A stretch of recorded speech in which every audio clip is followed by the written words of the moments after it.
Hi guys, good morning.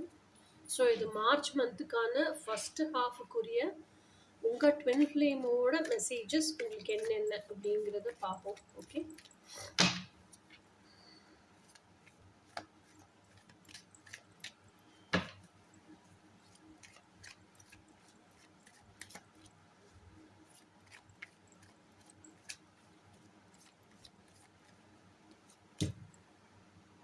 Temperance card.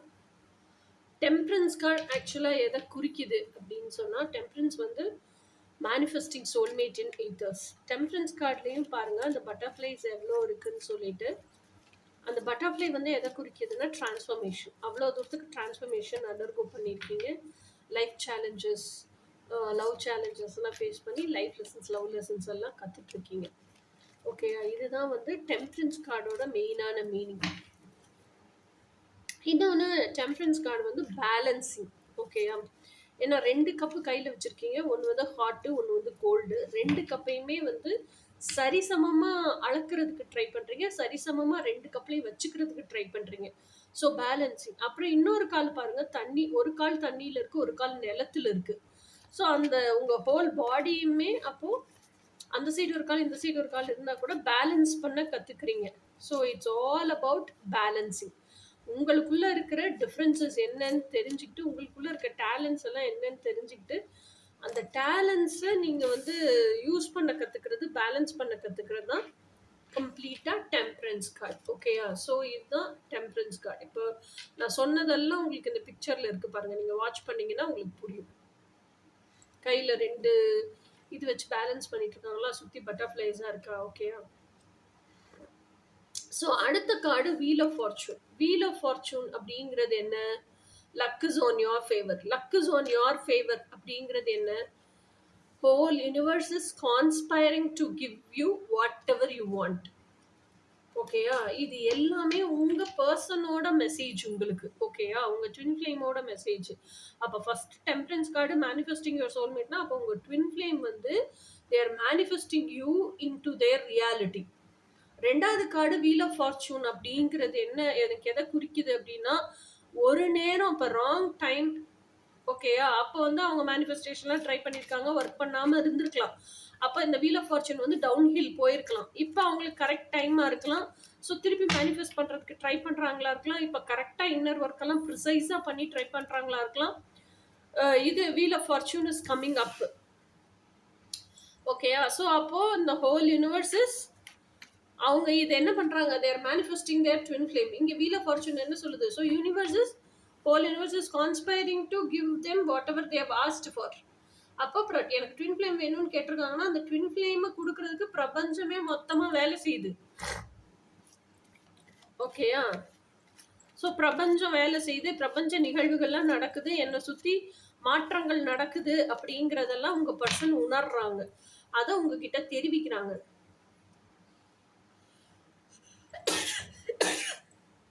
Excuse me. அடுத்த card வந்து 9 of பென்டிகிள்ஸ். 9 of பென்டிகிள்ஸ் அப்படிங்கிறது very bold, independent individual ஆயிட்டாங்க. Okay, எதுக்குமே யார்கிட்டயுமே டிபெண்டன்சி இல்லை. அதுவும் மெயினாக ஃபினான்ஷியல் டிபெண்டன்சி இல்லவே இல்லை. ரொம்ப கரேஜியஸாக அவங்களுக்கு என்ன டெசிஷன்ஸ் வேணுமோ அவங்களே எடுக்க கற்றுக்கிட்டாங்க. இந்த ஃபேமிலி சுச்சுவேஷன், கார்மிக் சுச்சுவேஷன், இதெல்லாம் இனிமேல் என்னை கட்டுப்படுத்த முடியாது, கட்டி போட முடியாது அப்படிங்கிற ஒரு நிலைக்கு வந்திருக்காங்க. ஸோ அப்போ என்ன ஆகுதுன்னா, அவங்க எவ்வளோ ஏர்ன் பண்ணுறாங்களோ, அவங்க ஏர்னிங்ஸை ஜாஸ்தி பண்ணியிருக்காங்க. எவ்வளோ ஏர்ன் பண்ணுறாங்களோ அதுலேருந்து இப்போ அம்மா அப்பாவுக்கு ஒரு பகுதி கொடுக்கணும்னா கொடுத்து அம்மா அப்பாவை அமைதிப்படுத்தவும் கற்றுக்கிட்டாங்க. அது போக அவங்களுக்கு பர்சனலாக கொஞ்சம் வேணும்னா அந்த பர்சனலாக வேணுங்கிற அமௌண்ட்டையும் அவங்க அதுலேருந்து எடுத்து வச்சுக்க கற்றுக்கிட்டாங்க. ஸோ லைஃப்பை ஹேண்டில் பண்ண கற்றுக்கிட்டாங்க. அந்த லைஃப் சுச்சுவேஷன்ஸை கொடுக்குற பீப்புளையும் ஹேண்டில் பண்ண கற்றுக்கிட்டாங்க. They become very very independent individual. இதை உங்ககிட்ட தெரிவிக்கிறாங்க. இனி நான் எந்த கோடிபெண்டன்சிலையும் இல்லை, எந்த கார்மிக் சுச்சுவேஷன்லையும் இல்லை. நான் தான் என் ப்ரையாரிட்டி, நான் தான் இம்பார்ட்டன்ஸ். எனக்கு பிடிச்சத, என்னோட ட்ரீம் லைஃப்பை நான் வாழ்கிறதுக்கு என்ன நான் தகுதிப்படுத்திக்கணும் அப்படிங்கிறத உங்களுக்கு சொல்கிறாங்க. இது அதுக்கு அடுத்த கார்டு 8 ஆஃப் கப்ஸ். இந்த 8 ஆஃப் கப்ஸ் அப்படிங்கிறது எனக்கு எதை சொல்லுது அப்படின்னா, உங்கள் ட்வின் ஃப்ளேம் வந்து யார், அதாவது எந்த சூழ்நிலைகள் எல்லாம் அவங்க எனர்ஜியை டவுன் பண்ணுதோ, எந்த மனிதர்கள் கூட இருக்கும் போதெல்லாம் அவங்க எனர்ஜி டவுன் ஆகுதோ அவங்கள விட்டு எல்லாம் விலகி போறாங்க. அந்த சூழ்நிலை, அந்த மனிதர்கள், அந்த இடம், இது எல்லாத்தையுமே விட்டு விலகி வெளியே போறாங்க. தேர் என்ன சொல்றது, சூசிங் டு வாக் அவே. அவங்கள எதெல்லாம் ட்ரெயின் அவுட் பண்ணுதோ அதுல இருந்தெல்லாம் தேர் வாக்கிங் அவே. ஏன்னா அவங்களுக்கு அந்த அளவுக்கு இப்ப செல்ஃப் லவ் வந்துருச்சு. நான் தான் என் ப்ரையாரிட்டி, நான் தான் என்னுடைய இம்பார்ட்டன்ஸ்னு சூஸ் பண்ணிட்டாங்க. இந்த ஸ்டெப் எல்லாம் they are taking out of self love, not out of frustration. இங்க எல்லாம் இருந்தா இந்த டாக்ஸிசிட்டி என்ன அஃபெக்ட் பண்ணுது. என்னால இங்க இருக்க முடியல, எனக்கு பிடிச்சதை நான் வாழணும், அதுக்கு இங்க இருந்து நான் வெளியேறணும், இந்த சூழ்நிலை எல்லாம் நான் விட்டு வெளியே வரணும்னால நான் அதுக்கும் ரெடி அப்படின்னு அவங்க they're walking away from all these things. Tower moment. இந்த டவர் மூமெண்ட் எனக்கு எதை காமிக்குது அப்படின்னு சொன்னா, நிறைய விஷயம் இவ்வளவு தூரம் லைஃப் ஜேர்னில அவங்க கிராஸ் பண்ணி வந்திருக்காங்க. இவ்வளவு தூரம் வந்ததுக்கு அப்புறமும் அவங்களுக்கு என்ன பொறி தட்டுதுன்னா, இதெல்லாம் ஓகே, இதெல்லாம் நடக்குது, இதெல்லாம் அவங்களே புரிஞ்சு புரிஞ்சு செஞ்சுக்கிறாங்க. ஒவ்வொன்றும் டெம்பரன்ஸ் கார்டா இருக்கட்டும், வீல் ஆஃப் ஃபார்ச்சூனா இருக்கட்டும், 9 ஆஃப் பென்டக்கிள்ஸா இருக்கட்டும், 8 ஆஃப் கப்ஸா இருக்கட்டும், இதெல்லாம் வந்து அவங்களுக்கே மெசேஜ் இன்ஃபர்மேஷன் கிடைக்குது, பிரபஞ்சத்தை பத்தி தெரிஞ்சுக்கிறாங்க, பிரம்மஞானம் அடையிறாங்க. நான் இண்டிபெண்டா இருந்தாதான் என்னால் எதுவுமே செய்ய முடியுங்கிறத உணர்ந்து இண்டிபெண்ட் ஆகுறாங்க. இன்னொன்னு, இந்த இடத்துல எல்லாம் நான் இருக்க தேவையில்லை, இந்த இடம்லாம் என்னை வந்து ரொம்ப ட்ராப் பண்ணுது, ரொம்ப கார்மிக்கா இருக்கு, டாக்ஸிக்கா இருக்குன்னு உணர்ந்து இதுல இருந்து நான் முதல்ல வெளியே போனாதான் எனக்கு நிம்மதி கிடைக்கும். இதெல்லாம் நீங்களே சூஸ் பண்றீங்க. ஆனா இந்த டவர் மொமெண்ட் அப்படிங்கிறது நீங்க பிறந்த நாள்ல இருந்து இப்ப வரைக்கும் உங்களுக்கு வெளியே சமூகம்ன்றது என்ன, நீங்க படிச்ச ஸ்கூலு, நீங்க வேலை பார்த்த ஆஃபீஸு, உங்க ஃப்ரெண்ட்ஸு, உங்க பியர் குரூப்பு, இவங்க எல்லாம் உங்களுக்கு என்ன சொல்லி கொடுத்தாங்களோ அதை வச்சு ஒரு பிலீஃப் சிஸ்டத்தை உருவாக்கி வச்சிருக்கீங்க. அந்த பிலீஃப் சிஸ்டமே கண்டிஷன்டு பிலீஃப் சிஸ்டம் தான் அப்படின்னு அந்த பிலீஃப் சிஸ்டம் தடன்னு உடஞ்சு விழுந்து அந்த இடம் ரெடி ஆகுது பாருங்க. ரெடி ஆகி என்ன சொல்றது, ஒரு புது பிலீஃப் சிஸ்டம் உருவாகிறதுக்காக தயாராகுது. அதுதான் வந்து டவர் மொமெண்ட்னு சொல்லுவோம். அதாவது ஆல்ரெடி எக்ஸிஸ்டன்ஸ்ல நீங்க மாளிகை மாதிரி கட்டி வச்சிருந்த ஒரு விஷயம் தரைமட்ட அளவுக்கு உடஞ்சு சிதஞ்சு போகுது. சிதஞ்சு போனதுக்கு அப்புறம் அந்த இடம் புதுசான ஒரு, எப்படி சொல்றது, அஸ்திவாரத்துல இருந்து ஃபவுண்டேஷன்ல எல்லாம் போட்டு புது ஒரு பிலீஃப் சிஸ்டம் கட்டுறதுக்கு உருவாகுது, ரெடி ஆகுது, பில்டிங் கட்டுறதுக்கு ரெடி ஆகுது. ஸோ அப்போ இப்போ வந்து நீங்கள் எந்த இதை வச்சு கட்டுவீங்கன்னா, யூனிவர்சல் ட்ரூத்ஸ், எட்டர்னல் ட்ரூத்ஸை வச்சு தான் உங்கள் பிலீஃப் சிஸ்டத்தை கட்டுவீங்க. அதுக்கு ரெடி ஆகுது. ஸோ இது எல்லாமே இப்போ உங்கள் பர்சன் உங்களுக்கு என்ன சொல்கிறாங்கன்னா, இப்போ வரைக்கும் நான் அக்யூர் பண்ண நாலேஜ் எல்லாம் இந்த சமூகத்தில் இருந்து தான் அக்யூர் பண்ணியிருக்கேன். அந்த கண்டிஷன் சொசைட்டி என்ன சொல்லி கொடுத்துச்சோ அது மட்டும் தான் எனக்கு தெரிஞ்சது. அதுவே உண்மையாக இருக்கணுங்கிற அவசியம் கிடையாது. எட்டர்னல் பிலீஃப் சிஸ்டம் தான் உண்மைங்கிறத உணர்ந்துட்டேன் அப்படின்னு தான் உங்களுக்கு உங்க ட்வின் ஃப்ளேம் சொல்றாங்க. ஓகேயா? இப்போ உங்களை நோக்கி வர்றதுக்கு உங்க ட்வின் ஃப்ளேம் என்ன ஆக்ஷன் எடுக்கிறாங்கன்னு பார்ப்போம். ஓகே, உங்களை நோக்கி வர்றதுக்கு உங்க ட்வின் ஃப்ளேம் என்ன ஆக்ஷன் எடுக்கிறாங்கன்னு பார்ப்போம்.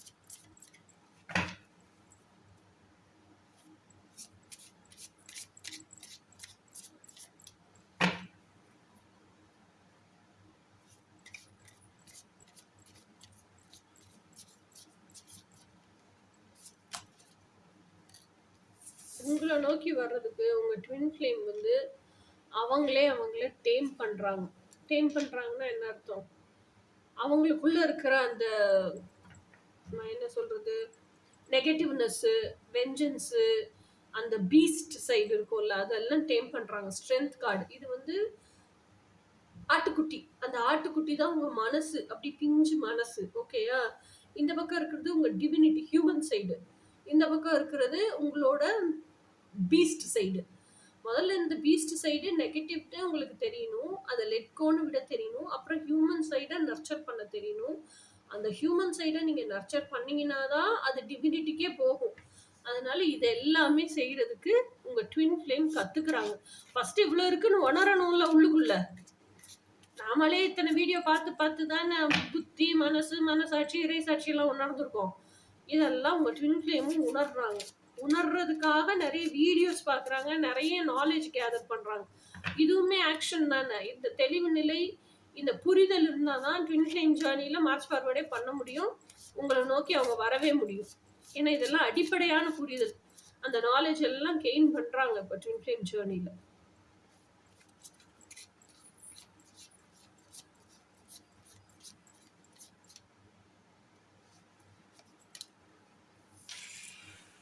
Night of cups. Knight of cups அப்படின்னா என்னன்னா, your twin flame is coming towards you with proposal. பாருங்க, ஃப்ளவர் பொக்கே வச்சுட்டு உட்காந்துருக்காரா, பின்னாடி ஹார்ஸ் நிக்குதா, உங்களை நோக்கி வர்றதுக்கு என்ன பேசுறது உங்ககிட்ட அப்படின்னு யோசிச்சுட்டு இருக்காரு. நைட்டுன்னா என்ன, அதை என்ன சொல்லுவோம், பிஷப். கப்ஸ்னா என்ன, எமோஷன்ஸ். ஸோ குதிரையில ஏறி உங்ககிட்ட வந்து அவரோட ட்ரூ ஃபீலிங்ஸே இத்தனை நாள் எதெல்லாம் ஒழிச்சு வச்சிருந்தாரோ, எதெல்லாம் சொல்ல முடியாம அவஸ்தைப்பட்டாரோ எல்லாத்தையும் சொல்லி கன்ஃபஸ் பண்ணி அவரோட லவ்வை ப்ரப்போஸ் பண்றதுக்காக he is coming towards you. இது அவர் எடுக்கக்கூடிய நெக்ஸ்ட் ஸ்டெப்பு. என்ன நான் எலிஜிபிள் பண்ணிக்கிறேன், என்ன நான் டேம் பண்ணிக்கிறேன் அப்படின்னாலும் நான் உன்னதான் விரும்புறேன் அப்படின்னு நான் சொல்லணும்ல, அதை நான் சொல்றதுக்கு வரேன். உன் கூட இருந்தே கூட நான் எல்லாத்தையுமே டேம் பண்ணிக்கிறேன், இதுக்கு மேலே என்னால் தனியாக இருக்க முடியல. ஸோ யூனியனுக்கு வந்துட்டு கூட நம்ம இன்னர் ஒர்க் பண்ணுவோம், சேர்ந்தே இன்னர் ஒர்க் பண்ணுவோம், அவங்கவுங்கள டேம் பண்ணுவோம், நம்மளை நம்ம ஹீல் பண்ணுவோம், சரி பண்ணுவோம், தனியாக இருந்து தான் பண்ணணும்னு இல்லை. இதெல்லாம் தான் யோசிக்கிறாங்க. ஸோ அடுத்த மெசேஜ் என்ன அப்படின்னா, 5 of Pentacles. இந்த 5 of Pentacles எதை குறிக்குது அப்படின்னா, எனக்கு தனியா இருக்க பிடிக்கல. இப்ப இதுல அதுதானே சொன்னேன், தனியா இருக்க பிடிக்கல. ஓகே, தனியா இருந்து இருந்து ஏகாந்தம் இனிமையா இருக்கு. அதாவது ஃபர்ஸ்ட் அது தனிமைன்னு உணர்ந்தேன், ரொம்ப கஷ்டப்பட்டேன், அவஸ்தைப்பட்டேன். அப்புறம் என் கூடயே நான் டைம் ஸ்பெண்ட் பண்ண ஆரம்பிச்சேன். என் கூடயே இருந்து நான் செல்ஃப் கான்வர்சேஷன், செல்ஃப் டாக்கை கல்டிவேட் பண்ண ஆரம்பிச்சேன். அது ரொம்ப பிடிச்சிருந்துச்சு எனக்கு. நிறைய கைடன்ஸ் கிடைச்சிச்சு, நிறைய இன்னர் ஒர்க் பண்ணினேன். நல்லா அந்த இன்னர் ஒர்க் எல்லாம் வாழ்க்கை பாதையாக அமைச்சேன். அந்த இன்னர் வாய்ஸ் கூடயே வாழ ஆரம்பிச்சேன். இந்த ஏகாந்தம் எல்லாம் எனக்கு ரொம்ப பிடிச்சிருந்துச்சு. வெளி உலகத்தோட மிங்கிளாகவே பிடிக்கல. ஆனாலும் எனக்குள்ள என்னோட ட்வின் ஃப்ளேம், எனக்கான பர்சன் எனக்கு வேணும் அப்படிங்கிற அந்த ஏக்கமும், அந்த ஏக்கத்தோட தீவிரத்தன்மை மட்டும் பற்றுச்சே தவிர ஆசை என்னை விட்டு போகவே இல்லை. அதனால எனக்கு உன் கூட தான் இருக்கணும். ஸோ இந்த நினைப்பு அவங்களுக்கு இருக்கா, இந்த கதவு இங்க இருக்கா, ஸோ இந்த கதவுக்கான சாவி எடுத்து திறந்தாங்கன்னா கதவுக்குள்ள வந்துருவாங்க. அந்த ஆக்ஷனை தான் அவங்க செய்யறாங்க. சாவி எடுத்து திறக்கிறாங்க, உங்களை நோக்கி உள்ள வர்றதுக்கு தேர் முனைப்பு எடுக்கிறாங்க, ஒரு ஸ்டெப் வைக்கிறாங்க. அட் எனி காஸ்ட் நான் உன்னை நோக்கி வந்தே தீருவேன், ஏன்னா என்னால் இதுக்கு மேல தனியா இருக்க முடியலங்கிறது தான் மெசேஜ்.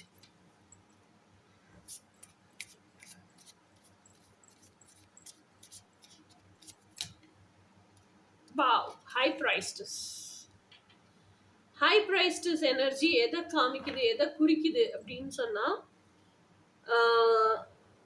எப்படி சொல்றது, அவங்களுக்கு வந்து பிரபஞ்சத்தோடையும் கனெக்ட் பண்ணிக்க தெரியும், பூமியோடையும் கனெக்ட் பண்ணிக்க தெரியும். ஓகேயா, மூன் வந்து அமைதியா தான் இருக்கும், ஆனா எல்லாருமே மூனை ரசிக்கிறாங்கல்ல, பிறைய ரசிக்கிறாங்கல்ல. அந்த மாதிரி இந்த பர்சன் வந்து பயங்கர ஒரு மிஸ்டீரியஸ் எனர்ஜியா இருப்பாங்க. ஸோ இவங்க ஆக்ஷன் எடுக்கிறாங்க. என்ன சொல்றாங்கன்னா, இன்னர் ஒர்க் எல்லாம் கத்துக்கிறாங்க, கோச்சிங் கூட எங்கேயாவது ஒரு இடத்துல ஜாயின் பண்ணியிருக்கலாமா இருக்கலாம். ஆனா யாருக்கிட்டையுமே எதையுமே அவங்க வெளிக்காமிச்சுக்க விரும்பல.